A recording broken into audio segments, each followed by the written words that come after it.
هقولك النهاردة بقى معلومات ونصايح عن عيش الحبة الكاملة عشان هتعمليه في الطاسة ومن غير فرن وكمان من غير لبن وبالمية بس. هقولك على السر بقى اللي يخلي العيش معاكي كله منفوخ بعد ما تسمعي النصايح والمعلومات اللي هقولك عليها اول مرة تسمعيها، واوعي تعملي الغلطات دي وانت بتسوي العيش وان شاء الله هيطلع معاكي منفوخ من اول مرة، مفيش ولا رغيف هبطان معاكي. بس كالعادة لو عجبكم الفيديو ما تنسوش اللايك والشير واعملوا متابعة للصفحة وتعليق حلو زي قلوبكم. يلا نسميه ونصلي على رسول الله.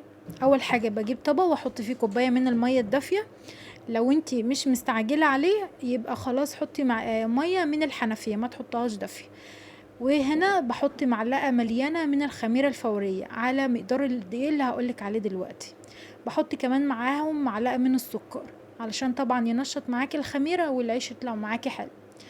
ودي اول معلومه هقولك عليها، ان الخميره لو زادت معاكي زياده عن اللزوم هتلاقي العيش كده عبال ما تخلصي الكميه بتاعتك وتفرديها وتيجي تسويها هيكون خمر معاكي ومش هتعرفي تشيليه بايدك. تمام كده. فاحنا الكميه اللي احنا هنشتغل بيها نص كيلو، هتحط عليها معلقه بس من الخميره الفوريه. لو هتشتغلي بكيلو من الدقيق حطي الكيس الخميره الفوريه بتاعك كله، يعني هتحطي معلقتين.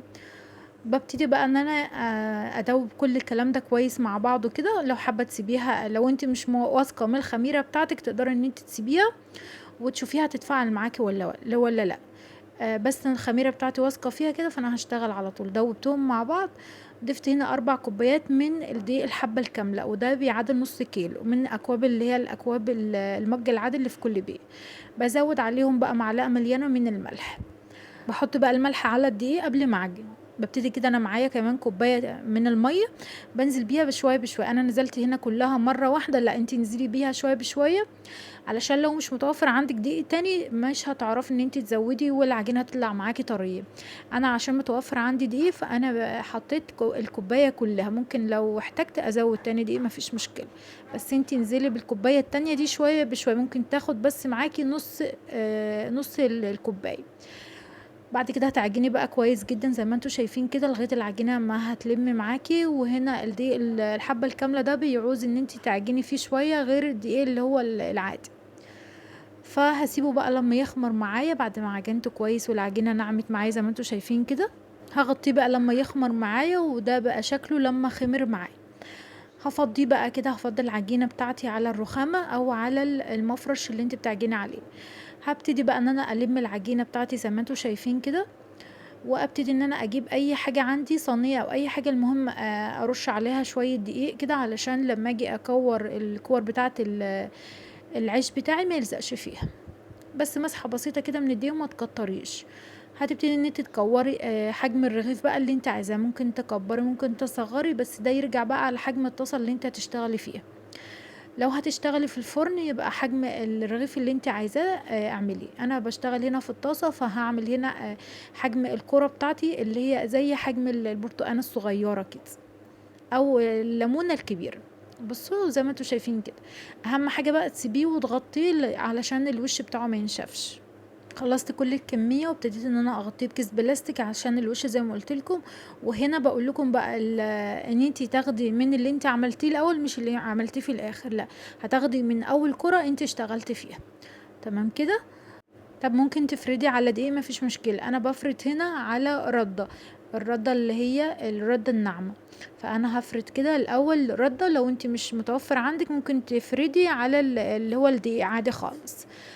بعد كده بحط على الوش حاجة بسيطة خالص من الدقيق، ما تكتريش علشان لو زاد معاكي مش هيتحرق معاكي في الطاسة. فانا حاجة بسيطة خالص عشان ما يلزقش في ايدي.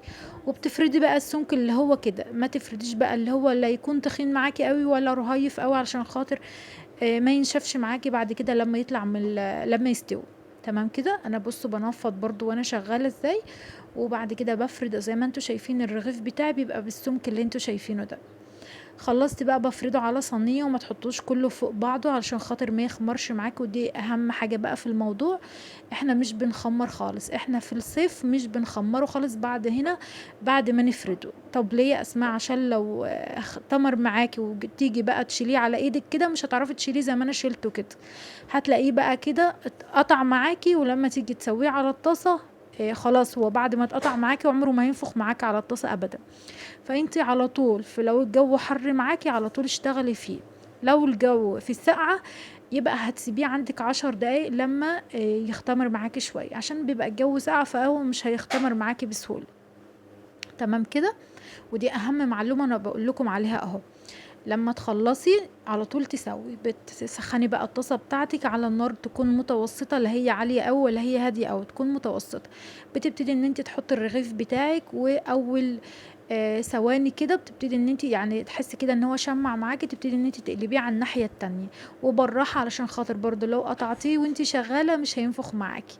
وتحركيه كده شمال ويمين وفي كل الاتجاهات كده عشان ينفخ. بصوا انا مجرد ان هو شمع كده ببتدي ان انا اقلبه على الناحيه التانية، وابتدي بقى ان انا اضغط عليه كده. لو في اي حته مقطوعه كده ممكن ان هي بتطلع الهواء علشان ما ينفخش معاكي، تقدري ان انت تسديها بالمعلقه اللي انت شغاله بيها، تسدي الخرم ده علشان خاطر تعرفي الخرم ده لما تيجي تسديه خلاص كده هو الرغيف هينفخ معاكي من كل حته. تمام كده. بس انتي بالراحه على طول كده علشان ما تقطعوش. بصوا ما شاء الله الرغيف انا بحطه، وخدي بالك كل ما تيجي بقى خلاص كده طلعي الرغيف تنفضي الردة اللي هي دي علشان ما تتحرقش معاكي، وتبقى بعد كده تبقى تخلي الرغيف معاكي اسمر ومش حلو.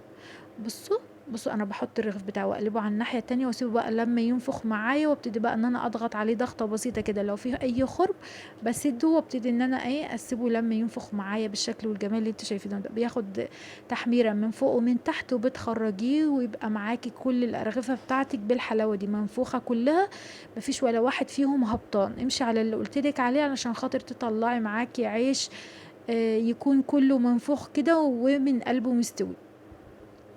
بصوا ما شاء الله من نص كيلو طلعت كمية قد ايه. عايزه اقولك بقى كتري الكميه وحطها عندك في الفريزر، بجد هيكون حلو قوي معاكي، منكس كده في الفطار وفي العشاء، وصحي ومشبع، وما شاء الله كده ينزل في المعده كده على طول يدوب وما يوجعش معدتك ابدا. بصوا ما شاء الله من القلب بتاعه منفوخ ازاي، وطري في نفس الوقت. يعني تقطع الرغيف معاكي كده ما شاء الله طري، وينفع بقى للسندوتشات، اي سندوتشات انت عايزه تحشيه ممكن تقطعيه بقى بالمقص كده من النص وتعمليه زي سندوتشات كده. بصوا ما شاء الله خطير يا جماعه، طري وتحفه. بصوا كله منفوخ ازاي، مفيش ولا واحد هبطان فيه، طري وان شاء الله يطلع معاكي بالجمال ده. بس امشي على المعلومات اللي قلتلك عليها ان شاء الله يطلع معاكي حلو. قولوا لي بقى رايكم في الكومنتات، وقولوا لي يستاهل كم من 10، عشان بجد بحب اعرف رايكم، يهمني قوي. بصوا بقى انا بشيله هنا في اكياس واحطه عندي في الفريزر، لما احتاجه بقى يفضل معايا كانك لسه خبزاه بالظبط وطري وما شاء الله تحفه. يا رب يكون عجبكم الفيديو، لو عجبكم ما تبخلوش عليا باللايك والشير عشان قلت لكم على كل المعلومات اللي طلعوا معاكي ناجح. وان شاء الله اشوفكم على خير في فيديو تاني، مع الف سلامه.